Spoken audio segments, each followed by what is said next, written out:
The school was first intended as a Geschwister-Scholl Hochschule. They at first did not really think about making it a new Bauhaus.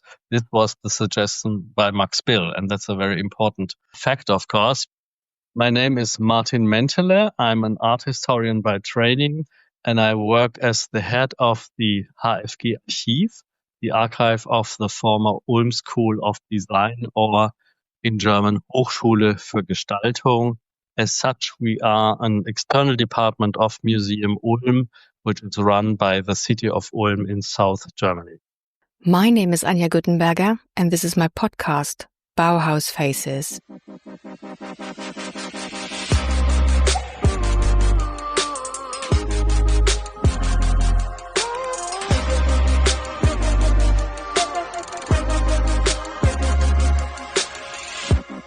Welcome back to the first bonus episode of my Bauhaus Faces episode about Max Bill. As promised, I will start publishing 2 bonus episodes starting as of today. In this first bonus, you will hear the original interview with Martin Mäntele, head of the HfG Ulm Archive. In the podcast with him, Max Bill's widow Angela Thomas and the Bill filmmaker Erich Schmid, you already heard what he had to say about Max Bill's role in the development of the Volkshochschule Ulm into the official successor of the Bauhaus, and how this era, after only a few years, came to an end for him. By the way, if you haven't listened to the Max Bill podcast, I advise you to do so. In 1 hour 15, you will hear a walk through Max Bill's life and art. It's wonderful, I promise. In this interview here with Martin Mäntele, Max Bill plays a central role, but the actual star is the success story of the HfG Ulm, the Ulm School of Design. We talked about the original idea of the school when Inge Scholl and her future husband Otto Aicher initiated a school in memory of her siblings, Sophie and Hans Scholl, who were murdered by the Nazis in 1943 for distributing political leaflets at the University of Munich, and how that idea became something else when Max Bill entered the stage. Of course, we didn't leave out the role the Americans took in this play as Allied power in war-torn Germany and as financial supporters, but also as decisive force because of that. And we also talked a lot about the design icons of the HfG, the Ulm stool, the Braun radio, Snow White's coffin, and the stackable tableware TC100. And guys, I have to be honest, after that interview with Martin Mäntele, I immediately looked into eBay to find Snow White's coffin and see if I could afford it. But as in 1962, when it was designed and sold first, it still costs a fortune. What a shame. I would have loved to put that beautiful radio on my Hellerau sideboard from the same time in the GDR, designed by Bauhaus alumni Franz Ehrlich, and that way unite the 2 design icons from East and West Germany in one place. Well, maybe one day. Let's now get into that wonderful bonus episode. Just a quick reminder, this is only the first bonus episode. The second one, featuring Angela Thomas, Max Bill's second wife and widow and fellow doctor of art history, and her husband, the filmmaker and journalist Erich Schmid, who made this wonderful documentary, Max Bill, The Master's Vision, or in German, Das absolute Augenmaß. This interview focuses on Max Bill's life and is in German. This bonus episode will be published next week. So don't forget to look out for that one too. And also look out for the chapter images on your smartphone or tablet while listening to this episode. As always, I have compiled a selection of photos and images that illustrate every chapter. Especially when talking about the architecture of the HfG and the design icons, I find it tremendously helpful to actually see what we are talking about. I will also publish those images on my Instagram account where I am at Bauhaus Faces Podcast in a few days. I would like to thank Martin Mäntele and the HfG Archive for providing me with extensive material and permitting me to use those wonderful photos of the Ulm School of Design for my podcast. And now, like always, just a very quick reminder to please rate Bauhaus Faces on Spotify, Apple Podcasts and YouTube, and to share this podcast with other Bauhaus fans.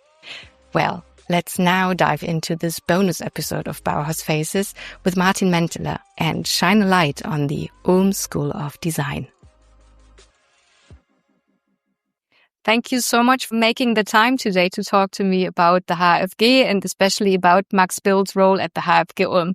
To get to Max Bill, we have to kind of talk about the HfG, the Ulm School of Design, first a little bit. How did the school come into being? The school was first intended as a Geschwister-Scholl Hochschule. And again, I have to talk first about Otto Aicher and Inge Scholl, the co-founders, together with Max Bill of this legendary school. Otto Aicher and Inge Scholl, they grew up in Ulm, and Inge Scholl, she is the older sister of Hans and Sophie Scholl. Hans and Sophie Scholl, who fought against the Nazi regime during the Third Reich. And in 1943, they were caught when they were distributing leaflets in Munich University. And after a show trial of only 3 days, they were murdered by the Nazi regime. That and the destruction of Germany and also of the city of Ulm was quite a traumatic experience for both Inge Scholl and her future husband Otto Aicher. And when they came back after the war to Ulm, Otto Aicher started to organize lecture programs already in August 1945, which were highly successful. And here in Ulm, the Americans were stationed, and they sort of observed this. And they said, well, why don't you restart the Volkshochschule? The Volkshochschule was already there, but the new Volkshochschule was founded then in the late 40s. But not Aicher became director, but his future wife, Inge Scholl.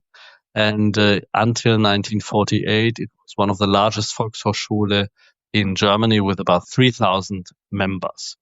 For non-German speaking listeners, the Volkshochschule are adult education centers where you can take courses and classes, but you cannot take any kind of degree. And within this Volkshochschule, there established itself a group, Studio Zero, or in German, Studio Null, with, of course, Aicher and Inge Scholl as members, but also other members, journalists, the director of the library at the time.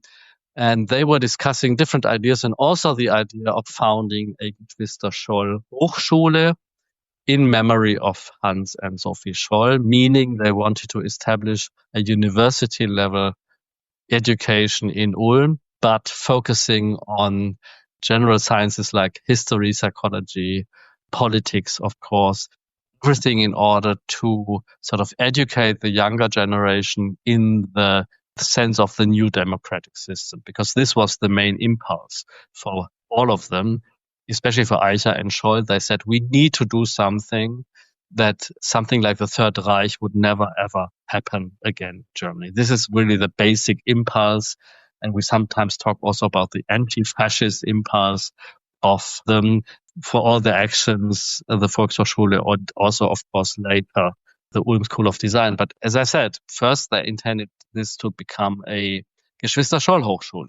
And so in 1948, they traveled to Switzerland, where they met Max Bill and also talked with him about this idea of a Geschwister-Scholl Hochschule. And he was quite interested.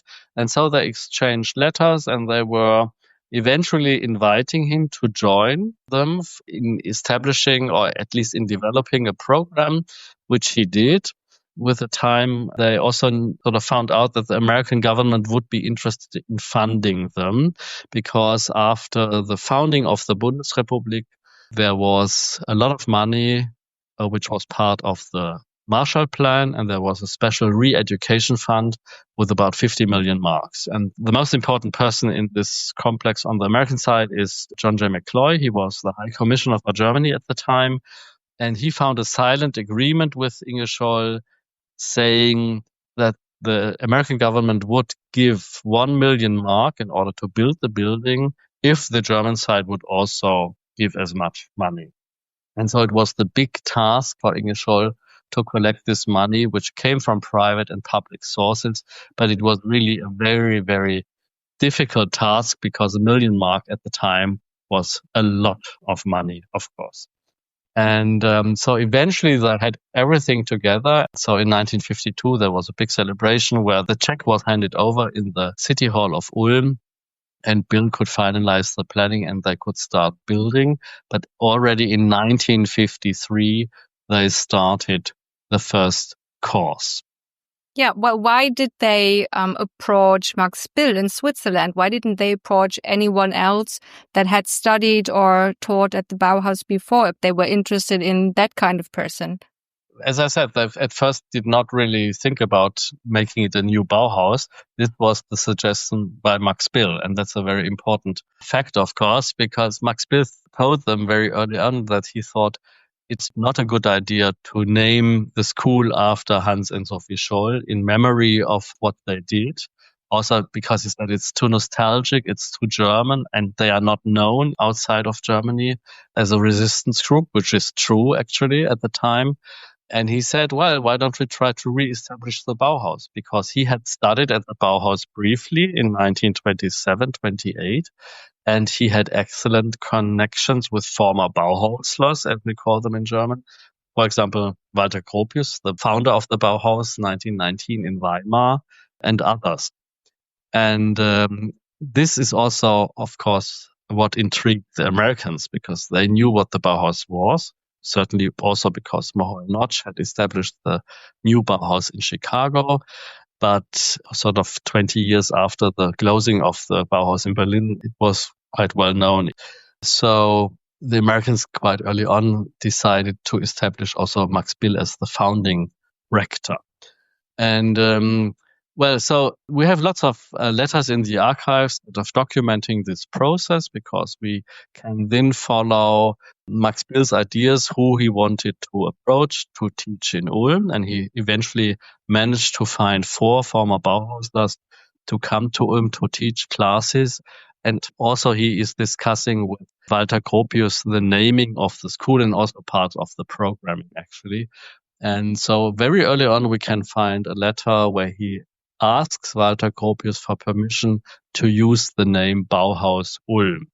And Gropius is answering that, of course, he may do that, but he should be aware that he sort of could awaken false expectations. And he would then have to take the brunt of it, was Gropius' phrasing. And Aicher also very early on opposed the idea of calling the project Bauhaus Ulm, because he said we wanted to put our own stamp of this project. And so they decided on the name Hochschule für Gestaltung, which again derives from the Bauhaus. The Bauhaus was called in Dessau Staatliches Bauhaus Dessau, Hochschule für Gestaltung. And so they choose this subtitle as a name for the school in Ulm. So why was it so natural for the Americans to decide on the Swiss Max Bill to become head of the HfG Ulm and not on Otto Aicher or Inge, for example, or anyone else from Germany? I mean, probably we don't have any documentation about this, but I think it has to do with his being a Swiss person. I mean, he comes from a neutral country, so there is no sort of not a speck on his vest, I would say. He is completely clean politically. And of course, at the time, he's a little senior than Otto Aicher and Inge. He was born in 1908. Inge was born in 17 and Aicher in 22. So he's the most senior person in the project and also a very well-known artist, not only in Switzerland, but throughout Europe and also worldwide. He has very good connections to South America at the time. And also he is sort of interacting with the UNESCO. He has very good connections to Paris and the artist scene there. So I think this kind of prominence was also promising in a way to make the school a success, because neither Aicher was known at the time and Inge Scholl, I mean, she was just very good in organizing, but she had no training in the arts. Her father had a tax control office and she had been educated within his office, but she did not have any other training. And Aicher, he just studied 1 year at the Munich Academy and then established himself as an independent graphic designer in Ulm. So they were completely unknown at the time. And Bill had already an international reputation. And I think this is certainly the reason why the Americans would use him or would establish him as the founding director. And also, which I found interesting, at first within this group discussing the idea of a Geschwister-Scholl-Hochschule, there was also Hans-Werner Richter. And Hans-Werner Richter would later become famous within German or West German literary history for being the founder of the group Gruppe 47, as it is called in German, Group 47, which became a very influential literary group. The most known members are now certainly Günter Grass or Peter Handke, who joined them in the 60s. But he had been criticizing the American idea of a re-education of the German public in a leftist magazine. And so he sort of was pushed off the boat because of this criticism. In that respect, Bill was I think he was quite cunning. He knew that he could build one of the biggest structures ever in his life. He was very interested in this project.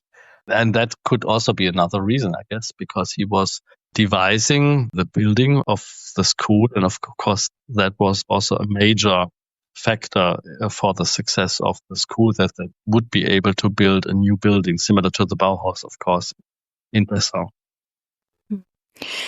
So you already mentioned that Otto Aicher actually wanted to put a very own stamp, so to speak, on the HfG Ulm. And Max Bill, on the other hand, he wanted a successor of the Bauhaus. So what did it become? What were the aims of this school? And could you still find parallels to the Bauhaus in Dessau? Yeah, we have to look at the development of the school. The school, as you might know, was closed, has dissolved itself in 1968, so it had a very brief lifespan. And so there are several phases, and in the first 2 to 3 years, it was indeed similar to the Bauhaus, because former Bauhausler were teaching in Ulm, and of course also the structure of the building was in some ways similar to the Bauhaus. And then with the younger generation, it developed into a different direction. But the best element where we can grasp the direct connection to the Bauhaus is the Grundlehre in Ulm, the basic design course, which is directly oriented on the famous Vorlehre at the Bauhaus, founded by Johannes Itten in the Bauhaus in Weimar. And Bill managed indeed to find 4 former Bauhausers to teach in Ulm. Walter Peterhans, who taught the first course in 1953, Helene Nonne-Schmidt, Josef Albers, who came twice, and for only 1 week they also invited Johannes Itten, the founder of the Vorkurs of the Bauhaus, to teach at the school. And so in the first year, again, this is important, the first year was compulsory for all students. You could not sort of jump over the first year if you had already done a similar education. So it was compulsory. And again, this is very similar to what the Bauhaus had in mind for the education of their students. I don't know if you know that, but probably you do as head of the archive, because you know all the documents in the archives. So what was the content of the Grundlehre at the HfG Ulm that Peterhans taught? Was it very similar to what Albers, Moholy-Nagy or Itten did at the Bauhaus, or was it something completely different and new? It was something completely different and new, actually. Walter Peterhans was the founder of the photography class at the Bauhaus, but did not teach, to my knowledge, any Vorkurs at the Bauhaus. He had to emigrate, and Mies van der Rohe asked him to join him in Chicago. And there he introduced a course which he called visual training, which is still being taught today, actually. And this set of assignments he brought with him to Ulm. And thanks to the documentation of the students and also very elaborate notes by Otto Aicher, we know exactly everything, what he wanted to do with these assignments, what the assignments were, even what kind of material they were supposed to buy and use. And so this is a very different approach to Albers especially, I would say, because we have also letters exchange between Bill and Peterhans. Bill had tried to keep Peterhans in Ulm, but was not really successful, and Peterhans had to leave again back to the States. And in one of the letters, Peterhans is really criticizing the approach of Albers, for example. So he said, well, I have seen so many folding classes of the Bauhaus kindergarten, as he actually says. Basically, he says, I don't see any future in this kind of approach. yeah, that's really an interesting turn of events, I guess. And so Albers again, then he had been head of the forecourse at the Bauhaus. And we should not forget that, again, Albers had to emigrate and he was teaching at Black Mountain College in North Carolina. And there he used assignments from the Bauhaus time, but also he developed new assignments. And these, in combination, he brought back to Ulm. And so his approach was more like trial and error. He allowed intuition. And what I like, and which is sort of quite contemporary for today, he sort of sent the students out to the city to collect material, and they had to use found materials as they were not allowed to buy anything. And they had to be very economic about the use of material. But if you compare the results of the assignments of Peter Hans and Albers, they are really completely different. With Helene Nonne-Schmidt, it was quite a systematic approach because she was teaching color theory and color systematics. And what is interesting that she also taught the color theory or the color system, I should rather say, by Ostwald, who famously gave one lecture at the Bauhaus in the late 20s, which she most likely heard. So his color system was that a printer in the US, a printer in Italy, a printer in France would be able to reproduce the exact kind of blue maybe or yellow or so on based on his color system. And students had to do these selection of assignments connected to that. Helene Nonne-Schmidt, she had known Bill at the Bauhaus actually as a student, and she had also studied with Paul Klee. And so she also taught the way Paul Klee had used watercolor. And so he was a very important source, I guess, for the direct connection with the Bauhaus, because Bill himself, he did not teach as much as he should have.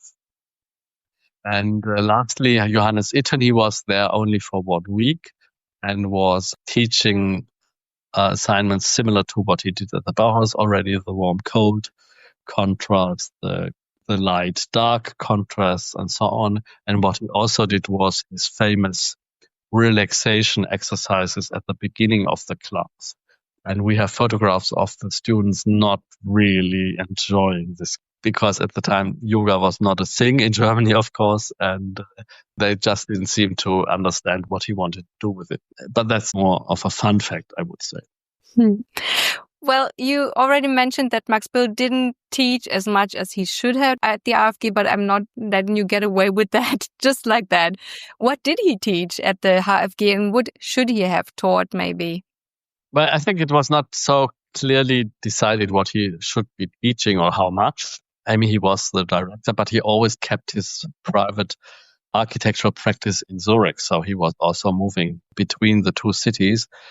So what he did teach in the Grundlehre was we call it in the German, the Würfelaufgabe. So the students had to make a cube with the length of 10 centimeters in plaster. And this had to be very, very exact. And we have photographs of this project. And then he also did gradations of gray. This sounds very abstract, which is in a way you would use grids. And you would sort of make the grids always denser, so which means the distances between the lines would become less and less from square to square. And by this, you would change from a light gray to an almost black. So again, this is very similar to a color systematic in a way. And there are several assignments which we can relate to Max Bill, but we do not have many examples in our archive from the students. We have much more examples of the courses by Helene Nonne-Schmidt or by Walter Peter Hans, actually. But now that you've described the content of the courses that all those former Bauhauslers gave at the HfG, it seems to me that they took the framework of the Bauhaus, but they evolved it, of course, during the past years between the end of the Bauhaus in 1933 and the start of the HfG in 1953. So that's 20 years roughly in between, and very moving 20 years in between, politically seen in Germany, but probably also personally for all of them. But especially the grid system, the cube grid system that you just discussed, this one task of Max Bill at the HfG, it seems to be, for me, listening to that, it doesn't have to do with the Bauhaus at all what was taught at the Bauhaus, but it seems to be much more into concrete art, what he did afterwards. Am I right? I totally agree with this. I mean, this is very important to mention that in the early 30s, Max Bill was in Paris and he was part of the group Abstraction Création, which famously developed the idea of concrete art or konkrete Kunst in opposition to abstract art. This again is one of his major contributions to art history, of course. And what you're mentioning there is one of the grounds for, or the reasons, I should say, for the future conflict within the school. Because Max Bill always believed that art could be a guideline, could be a guidance for designers. Although they were sort of stressing the point that the Ulm School of Design was not an art school. This is, again, a very important fight they fought because they said we need to educate industrial designers. But Bill was nevertheless giving the arts the sort of the first role within design. And this idea was opposed very much by the younger generation, especially Thomas Maldonado. And again, this development we can grasp quite easily within the context of the Grundlehre, the first year, which was compulsory for everyone. And ironically, it was Thomas Maldonado who, together with Aicher, sort of were chasing Max Bill away. We could formulate it like that. So in 1954, Maldonado arrived at the school. Thomas Maldonado was born in Argentina in 1922. He was trained as a painter, so he's also part of the great movement of concrete artists. And in this function, he came to Switzerland because he was interested in Max Bill and wanted to write a book about him. And also, interestingly, in 1948, when first Otto Aicher and Inge visited Max Bill on the same day, Thomas Maldonado was also at Max Bill's house. And so these four people met at this occasion, not knowing what they would be doing some years later. And so in 54, Maldonado joined the school on the invitation of Max Bill. And in 1955, he already was head of the Grundlehre and introduced his own set of assignments. And they were, again, completely different from Peter Hans, from Albers, and of course from Itten. And they were a group of assignments where I find you had to understand them intellectually before you would even be able to put pen or pencil to paper. So what we can find here is that he is pushing the idea of establishing design, industrial design, as a scientific discipline rather than an artistic discipline. And so later in 58, and at that time, Bill had already left, but I guess these ideas were already there within Maldonado's thinking. In 1958, Thomas Maldonado gives a lecture in Brussels on the occasion of the World Fair, and there was a design conference on this occasion. And there he talks about the Bauhaus, but also about the fact that he thinks the Bauhaus was no longer valid as a guidance for the design education. And of course, this is a very elaborate discussion, but basically he says that the Bauhaus was still too much like an artist school, and the products they designed were too much relying on arts and crafts rather than industrial production ways. So they should no longer use the Bauhaus as a guideline, but they had to develop their own guidelines. And he gives the Ulm School as the ideal school at the time, at least, for this kind of new design education. And so what comes out of that and out of this discussion is a model which the Ulm School later called the Ulm model. But this intense opposition to the ideas of the Bauhaus was really sort of chasing Max Bill away. But of course, Max Bill was not being chased away so easily, I would say. But there was a big conflict also within the school. And the whole conflict sort of exploded because apparently Max Bill had put a sign on his rooms saying Atelier Max Bill or Atelier Bill, meaning class of Max Bill, sort of a members only entry. And this, of course, was opposed to the idea of the school with very low hierarchies and, of course, not a typical masterclass system like they had at the traditional art academies, like a Beaux-Arts tradition. And so, because he had already stepped down as a rector of the school in 56, and then they had established a sort of a group of rectors, including Maldonado and Aicher and two others. And they sort of wrote a letter to him and said, well, what you are doing is not within the guidelines of the school. You are sort of interruptive of our ideas. And you give the impression of a school within the school. And we don't want that. Please stop it. And Bill did not accept this. And so in 57, he left the school altogether. But he took about 20 students with him, who then sort of worked out an agreement with the directors of the school in Ulm that they would be able to take their diploma within the Bill atelier in Zurich. Some of them did, not all of them did.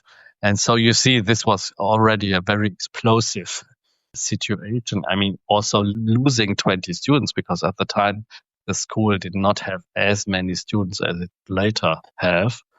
But some of the students had expressly come to Ulm because they wanted to study at the new Bauhaus with a former Bauhausler and, of course, with Max Bill. And again, you see here his prominence and his being well known within the art and design world at the time.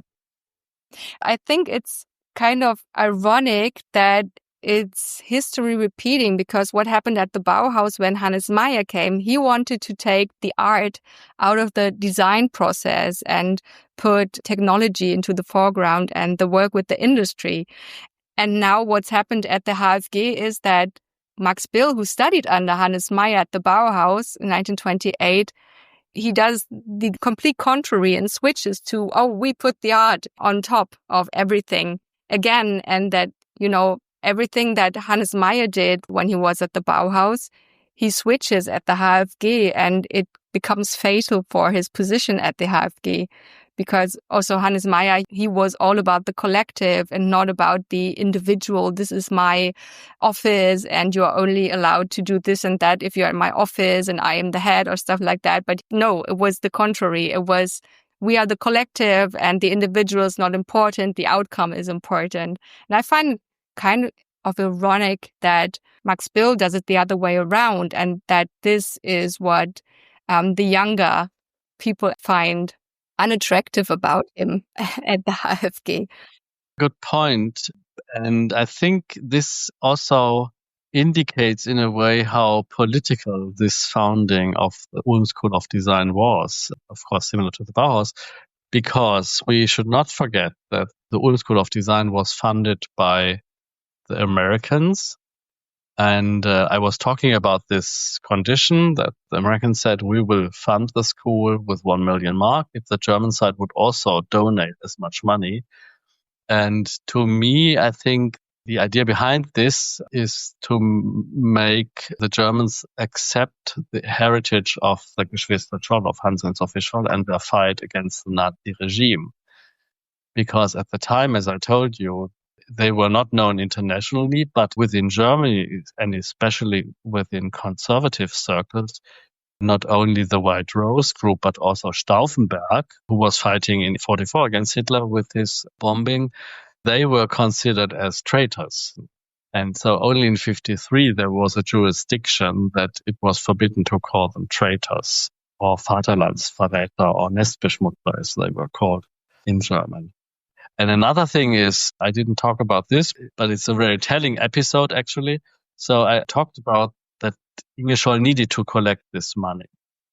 And when she did, she managed to get a donation of steel by the steel industry. And so Bill could devise the building as a steel skeleton building.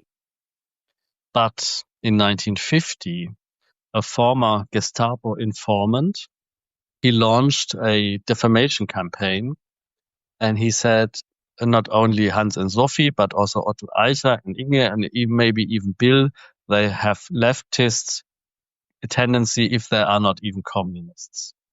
And in 1950, this was the high tide of the McCarthy era in Washington, where this infamous guy, McCarthy, was sort of hunting communists. And we know this from the lives of Bertolt Brecht or also from Thomas Mann. They had to appear in front of commissions to prove that they were not communists, or at least to exculpate themselves. And that's the reason, for example, why Thomas Mann decided to leave the US, because he could not tolerate this kind of treatment. For the Ulm project, it meant that they lost 1 year because they needed a lot of time to sort of tell the Americans, no, we are not communists, and so on and so on. We have letters of Bill trying to explain the situation. But all this process takes about 1 year. But as soon as this sort of defamation campaign begins and these claims are in the world, the steel industry sort of renounces this donation. And so Bill had to change the building into a concrete steel skeleton building, because even after everything was resolved, the steel industry did not renew this donation. And I'm telling you this only because very rightly mentioned Hannes Meyer and his ideas. But I think at the time it was, of course, known that Hannes Meyer was a communist. And I mean, he had left Germany to go to the Soviet Union. And given the background of the American situation, it would not have been helpful for the Ulm School of Design to relate to Hannes Meyer, I would suppose. And this actually would be quite interesting to look into at the time, because later at the Ulm School of Design, but this is another story, there was a student called Claude Schneid, who was also later a lecturer here at the school, and he wrote the first biography of Hannes Meyer, actually. But there you see how politics and design and intentions are closely knit together. And I mean, they were simply very interested in secure the public funding, and so they could not have any large political differences within the school at that time, at least. And it's the most surprising that Max Bill, you said that he switched from steel skeleton to concrete skeleton building. And I always felt reminded, well, I've once visited your archive as well a couple of years ago, I think 2018 it was, to research for the Bauhaus Imaginista project. And when I arrived at the HfG, I felt so reminded of the trade union school here in Bernau, which I live really close by, like 10 minutes away from there. And I was so surprised because the staggering of the different building parts into the nature, like the hilly side, and especially the concrete skeleton, it looked so familiar. And I thought, entering the building, that he must have copied the trade union school from Hannes Meyer and modernized it like 20 years later on. It's the most surprising that the Americans didn't see that, but probably because the trade union school was on German democratic grounds, so on GDR grounds, and they didn't know it. And it was quite famous in the 30s, but afterwards, during Second World War, I think it became unknown, kind of. Yes, I think you're absolutely right. And I mean, my predecessors, they published a book about the building. They were also using Hannes Meyer's school as a comparison. And when Bill was at the Bauhaus, we know that Hannes Meyer was designing the Gewerkschaftsschule already. So he might have seen plans. We don't know that. But what I found most striking, and a very nice person at the visitor center in Bernau pointed out to me the former design of the Bernau school with these 3 really massive chimneys, really rising high above the main facade. And this is quite similar to the big chimney we have in front of the Mensa, in front of the cafeteria here in Ulm. And I think here he is really quoting, or at least referring to, the appearance of the Bernau school, and also sort of stressing the point that this is a school of industrial design, because, I mean, the chimney itself is in a way a symbol of industry. Yeah, of course. The trade union school in Bernau was mockingly called by the public the education factory.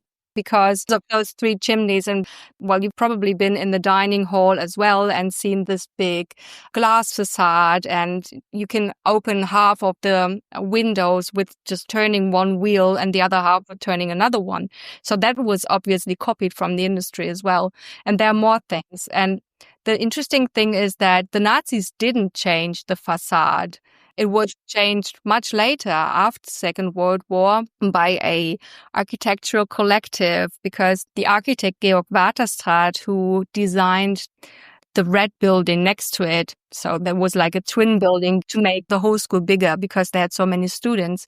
He was planning this building in 1949, and I researched that a lot because I was always interested, well, why does the facade look so different? And I found out that he already had planned everything, and the SED party in Eastern Germany, they said that it's okay to build it like that, but in between was this formalism debate that so much had to do with the founding of the HfG Ulm, because for the GDR, it was politically not attractive and, well, to maybe put it a little bit harsher, it could not be seen as politically acceptable anymore to be a supporter of the Bauhaus, even though all the Bauhaus buildings were on GDR grounds.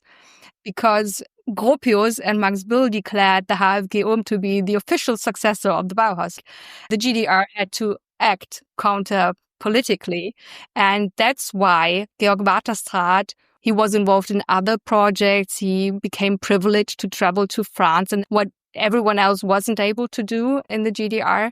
And he was just taken away this project, and then a collective with architects that we don't even know the names of anymore.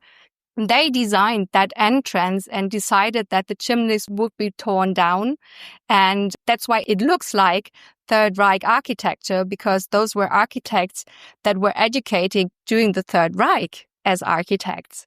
So that's the different histories of that building. And I always find that really interesting, parallel to the history of the HfG Ulm, of course. But yeah, maybe we could talk about the building then, because that's something that's been left from Max Bill in Ulm. Could you very shortly describe how the building is constructed, how it feels like to be in the building, to walk through? Well, the building, as I told you before, was taxed to cost 2 million by Max Bill, and they had collected that money. And when he finalized the plans in December 52, he really had to sort of let down his trousers, we say in Germany. He had to write a letter. In a letter to Inge Scholl, he had to confess, well, to make it short, he says, we are missing the 3rd million. That's what he wrote. 1 week before Christmas in 1953. And I found it always astonishing that Inge Scholl is answering on December 24th, which of course is a very Heiligabend is sort of sacred in Germany.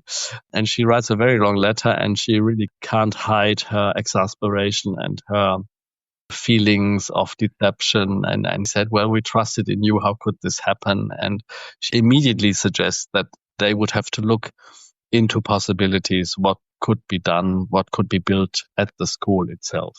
So, for example, this is one reason why the Ulm stool was designed eventually, because they simply didn't have money to buy chairs. The following short part about the Ulmer Hocker, the Ulm stool, Martin Mäntele recorded on another day with a proper microphone.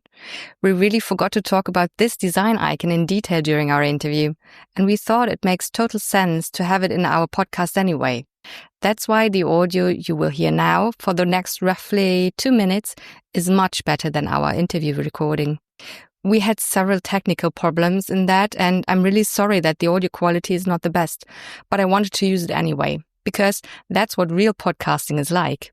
We're not in a recording studio, it's real life and real rough podcasting without much financial backup. Here it goes. In September, October, the wood workshop at the school was finally established, and earlier that year, another designer and architect, Hans Gugelot, had joined the staff. And so these two men, Max Bill and Hans Gugelot, apparently worked on the design for the Ulm stool. This is a very simple piece of furniture. It mainly consists of 3 spruce boards, 2 vertical and 1 horizontal for the seat, plus a round bar, which they suggested to use as a kind of handle and also for stabilization. And there are 2 smaller parts of wood as a support on the vertical boards.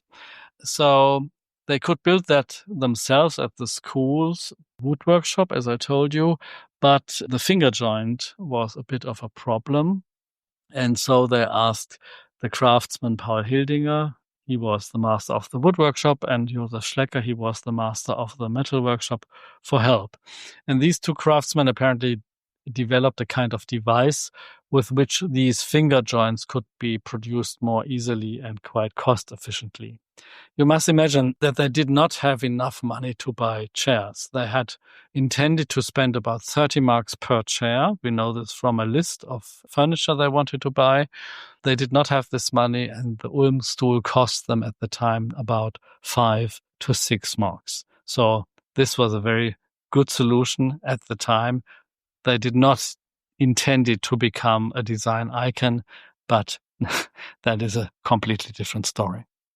And I'm telling you this only because Bill had to save money wherever he could. The topological situation is slightly hilly, so we have sort of a soft rolling hill. And he's using this hill to organize the different 3 main parts of the building on 3 different levels. So we have the Mensa, the cafeteria level, which is sort of the lowest level. And then we have a second level with the rector's office and the library and secretary and all these administration kind of offices. And then we have the top level with the different departments and the workshops. And they are all put in a sequence and connected through staircases. So they are not stacked atop on each other, but they are sort of sloping down the hill, I could say. And directly connected to the cafeteria part begins a corridor which connects the different student quarters and the student halls. And there we find, I think, the most striking similarity to Bernau. If you come today to Ulm, you only see 1 large student hall, which we call the Wohnturm, plus adjoining smaller wings for the studios, which have about 2 stories. And I think the student hall, the tower, has maybe 8. But Bill had intended to build 3 of these towers and sort of linking them together along the hillside. And this would have been very similar to the situation in Bernau.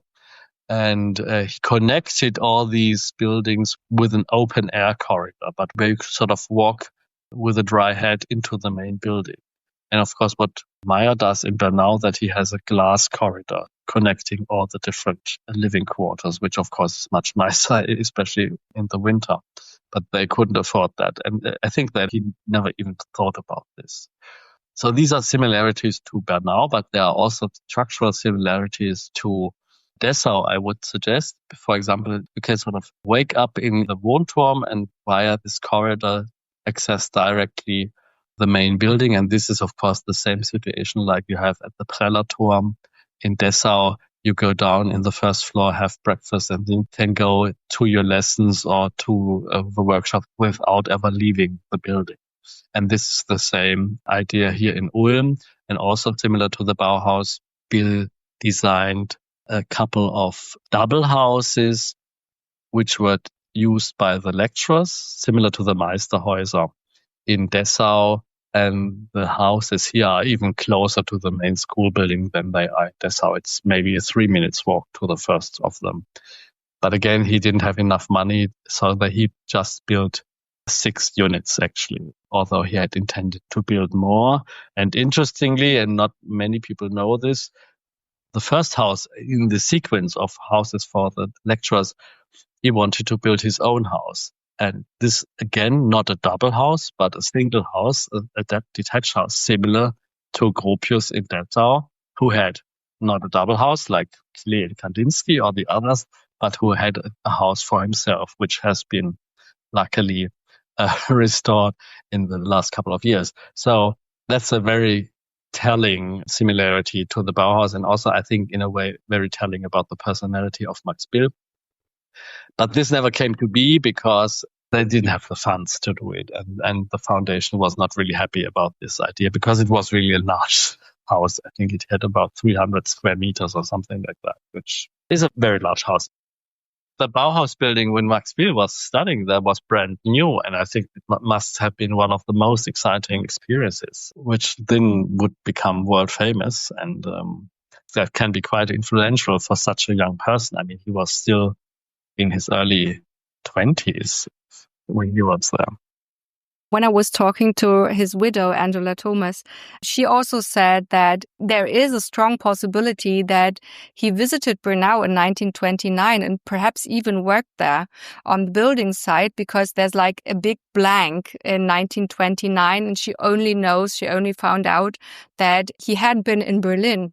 And the office for Bernau by Hannes Meyer was in Berlin, and Aicher-Scholl was the head of this office after Hans Witwer went away from the Bauhaus and also left Bernau to go to Burg Giebichenstein in Halle and become head of the carpentry and the architectural class there.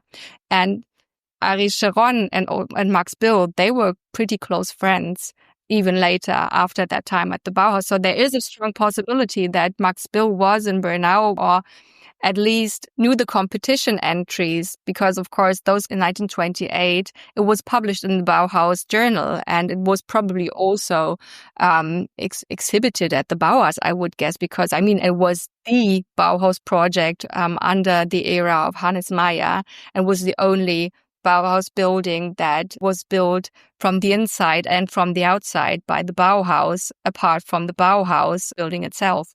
So I think that would be something really triggering for me to find out if Max Bill was really part of that building site in Bernau, or if he knew in more detail about the building and why it kind of inspired him for his own buildings at the HfG, because I think it's quite obviously, you mentioned it already, it's a mixture of the Bauhaus in Dessau and the Bauhaus building in Bernau, but of course a much more modern version of both of it, of the 50s. Exactly. We have to point this out to people who don't know the buildings. It's not painted white. It's the pure concrete. It's gray in appearance. And so it's really very different to the impression in Bernau, where you sort of brick is the main impression. And of course, in Dessau, where you have white and the black and white facade, or the white facade in contrast to the black window frames at the Werkstattgebäude as the main impression. Yeah. Yeah. So you already mentioned that the HfG closed in 1968 for good. Why did it close in the end? What was the trace from Max Bill's leaving in 1957 for good to 1968 to fully closing it? Similar to the Bauhaus, we have to stress that Ulm School of Design dissolved itself. In some of the older literature, you would find the formulation that the school was closed by Hans Filbinger, the then Minister President of Baden-Württemberg. But this could not be, because the Ulm School of Design was always a privately run school, which was supported by the Geschwister Scholl Foundation, which was funded in 1950 by Inge Scholl in order to collect and administrate the money they were trying to find for the school building and for the running of the school. And so we have three main reasons. They are financial, personal, and political, I would say. So let's begin with the finances. In 1966, the foundation suddenly found that they had large debts at the bank, that they were in debt with about 400,000 marks. And apparently they did not do an annual review at one time. But we also have to point out that the school was never sticking to its budget, apparently. And so that was a big problem, of course. And in 66, 67, the West German government decided that the funding of university level education was supposed to be paid by the different Bundesländer, not by the federal state, but by the Bundesländer. In this case, that would mean Baden-Württemberg. And so another big part of the funding, about 200,000 marks, were suddenly gone. And also we have to say that in 66, 67, for the first time, the national income would not grow anymore. It was the first sort of break in this continuous growth after World War II, and there was a high inflation. And so they did not have any attractive or lucrative contract works with the industry, because this was one of the arguments when they were founding the school, that they would fund themselves by doing work for the industry and by also charging student fees, which never really worked out. And to stress this point even more, so the school was privately run, but it was dependent for over more than 50% by public money. And so in 66, 67, we all, at that time, the school was looked on as being a very divisive school and not easy to deal with. And so in 67, and now I come to the personal reasons, Thomas Maldonado left the school because he wanted to write a book. He left for the States, where he got a grant to write a very important book. And Otto Aicher, he was awarded the contract for the corporate identity for the Munich Olympics in 72. So he also left the school. And so two very influential figures were no longer around, or at least not as present as before. Because Aicher stayed to teach, but he was not in any responsible function anymore. And the last rector of the school, Herbert Ohl, even contemporaries say he was not really the right person to deal with the politicians, apparently. And so in 68, it was very clear that they would run out of money for the new study year 68, 69.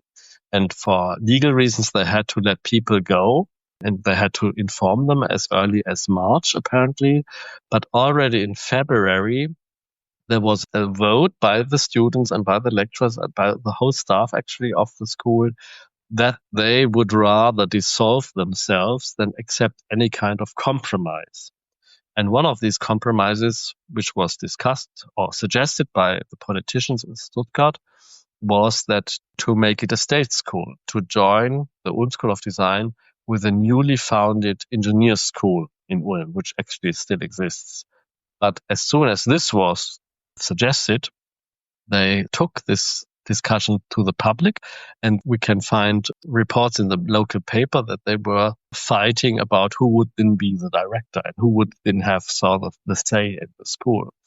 And another idea was to establish the Ulm School of Design as a postgraduate study at Stuttgart University for design, that's specializing in design, but sort of functioning in Ulm. But both these ideas were rejected. And the cultural ministry in Stuttgart, they set ultimata, but then nothing worked out and they didn't come together in any way. And so for the new study year 68, 69, only 40 students returned. And so the lecturers refused to teach at all. So teaching had already stopped in the fall of 68. And by the end of the year, they simply closed the school. Ironically, the Landesregierung was not freezing the money anymore in November 68, but it was simply too late to re-establish the lectures and so on. And so they only had the option to close the school in December. So I have to ask, because 1968 is a politically loaded year. It didn't have to do with the student movement that took place in that year, especially. Of course it did. I mean, I sort of omitted the political reasons. I mean, I talked about the financial, the personal, and now I should talk about the political reasons. You are absolutely right. It has to do with the student revolt in some ways. And again, this starts earlier because in 66, they collected money for the victims of the Vietnam War, but without any kind of official permit down in the city of Ulm. And the Lord Mayor was really upset. City of Ulm was always also giving money to the school, but they had not acquired a permit for this action. And that was, again, a cause for scandal. And of course, in 67, after the murder of Benno Ohnesorg in West Berlin, there was a demonstration. So the new generation, or the generation studying at that time at the Ulm School of Design, they were similarly upset like students in all other cities. Because, I mean, we know in 65, they started the Auschwitz processes in Frankfurt and so on and so on. So they were simply opposing the elders, I would say. And I know from a former head of the metal workshop, and he was a union man, so he was already a leftist guy, I would say. He always tells me that the students try to make him a communist, that he would join the Communist Party. And of course, the school had a very leftist bent. Maldonado is certainly a prime example of being caviar gauche, as the French call this. And I mean, I don't blame him for this, but this doesn't really help if you have to save the school. And we could also say that the general upheaval of the younger generation in that case did not really help regarding saving the school, because it was simply not clear how would they finance themselves, how would they organize themselves, who would be the rector in the future, would this school need even more funding, because they were also criticizing they had too few output, that there was not enough being done at the school at the time, and so on and so on. So it is really a very complex situation. And to give you another idea of the turmoil, maybe I could say at the school, there was indeed, we have letters, interest by André Malraux, the then culture minister in France, very famous cultural minister, to establish the school in Paris, actually, or to bring it to France. And even a student delegation traveled to France to talk with him, or to talk with some people in France, in Paris, about it. But they sort of got lost in the May of 1968 in the student revolt in Paris. But one of the students told the Frankfurter Allgemeine, one of the leading German newspapers, that the school would go to Paris. But then Herbert Ohl, he had to publish a dementi the next day in the Frankfurter Allgemeine Zeitung saying, no, we are still talking to Stuttgart, we are not going to Paris. And this is a wonderful example how the situation was sort of completely out of control, because the students did this, all did that, and so they really couldn't fight together in one direction in order to save the school. And as I told you before, they were really decided, they were determined as early as February 1968 that they would not accept any kind of compromise, because they said, our school was founded in the memory of Hans and Sophie Scholl, who fought their freedom, who lost their lives fighting for the freedom, and we see ourselves in this tradition. And now we could, of course, talk about, is this a useful attitude?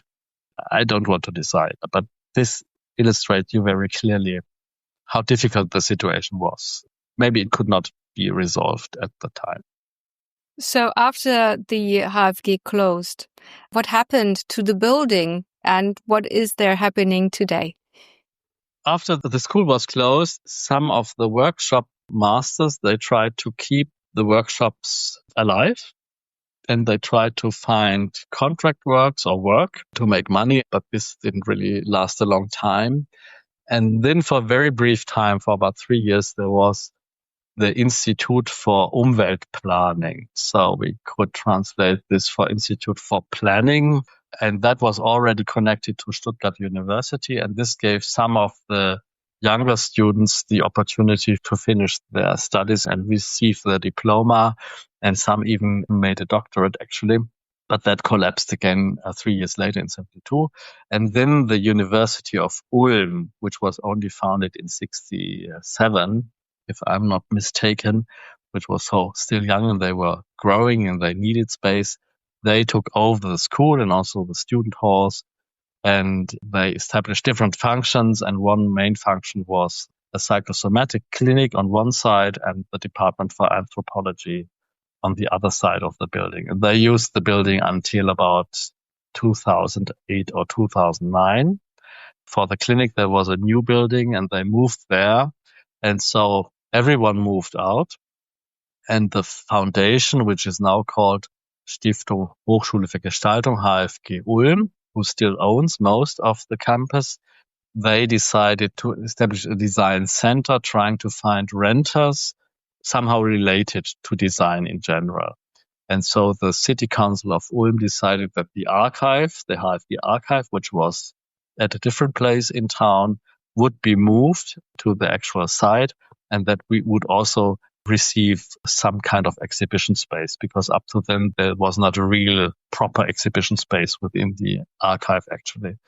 And so the archive was established here in 2011, and our permanent exhibition was opened in 2013.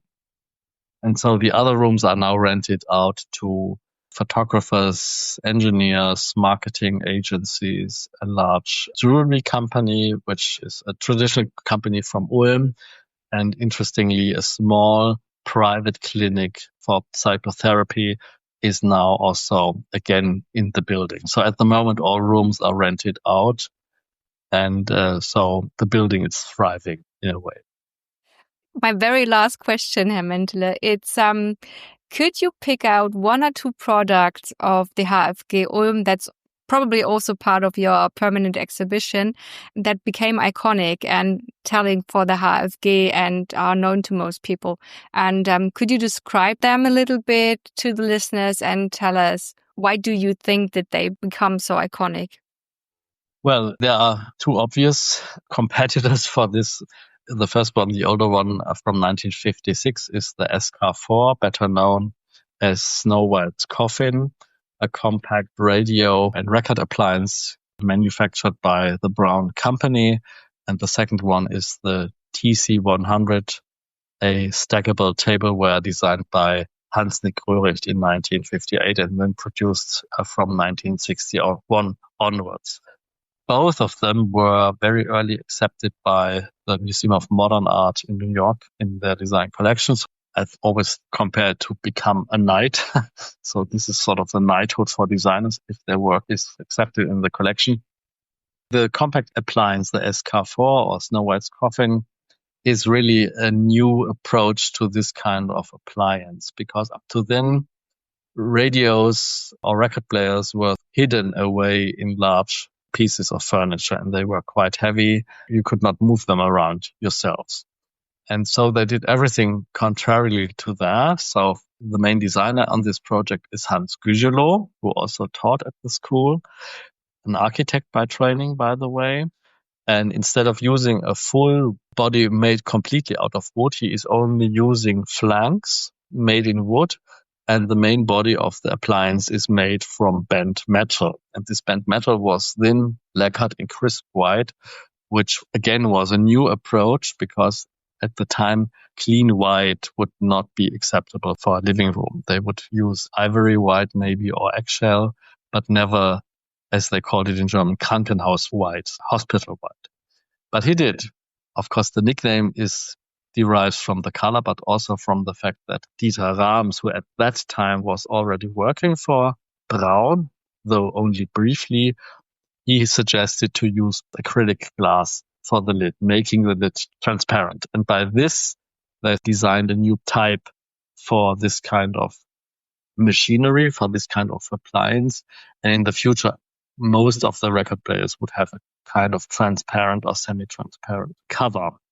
And if you look closely at the design, what is typical for Gugelot's designs are so-called enge Radien in German. We call it narrow angles, which makes the edges very smooth.